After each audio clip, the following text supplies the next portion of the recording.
காலையில் பிரேக்ஃபாஸ்ட்டு சப்பாத்தி பொட்டேட்டோவோட குருமா ரொம்ப சூப்பராக இருந்தது. நம்ம ஒரு 4 சப்பாத்தி இந்த பொட்டேட்டோவோட குருமாவோட சேர்ந்து சாப்பிடும்போது ரொம்ப அருமை. வேணும்னா இதில் நிறைய வெஜிடபிள்ஸ் சேர்த்த முடியும். நான் வெறும் ஆனியன் மட்டும் கார்லிக் பூண்டெல்லாம் போட்டு நல்லா அழகாக பண்ணியிருக்கேன். ரொம்ப சூப்பரு. ஒரு 2 சப்பாத்தி சாப்பிட்டாலும் பொட்டேட்டோ ஆட் பண்ணும்பொழுது நமக்கு ரொம்ப கிண்ணுன்னு வயிறு ரொம்பிடும். வெறும் கேபேஜ் அப்புறம் கேரட்டு கேப்சிகம் எல்லாம் வதக்கி சாப்பிடும் பொழுது சப்பாத்தியே சாப்பிட்டாலும் கொஞ்சம் பசி எடுக்குது. ஸோ பொட்டேட்டோ எந்த வெஜிடபிளாக இருந்தாலும் நம்ம பண்ணும் பொழுது ஒரு 2 பொட்டேட்டோ ஆட் பண்ணிக்கோங்க. அப்போ உங்களுக்கு வயிறு ஃபில்லிங்காக இருக்கும். 2 சப்பாத்தி இல்லைன்னா கொஞ்சோண்டு சாப்பாடோடு இதை சாப்பிடும் பொழுது அருமையும் அருமை.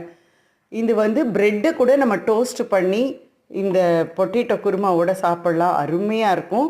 கட்டாயம் பண்ணி பாருங்கள். ரொம்ப ஈஸி. 10 நிமிஷத்தில் முடிஞ்சிருச்சு எல்லாமே. எக்ஸலண்ட்டு.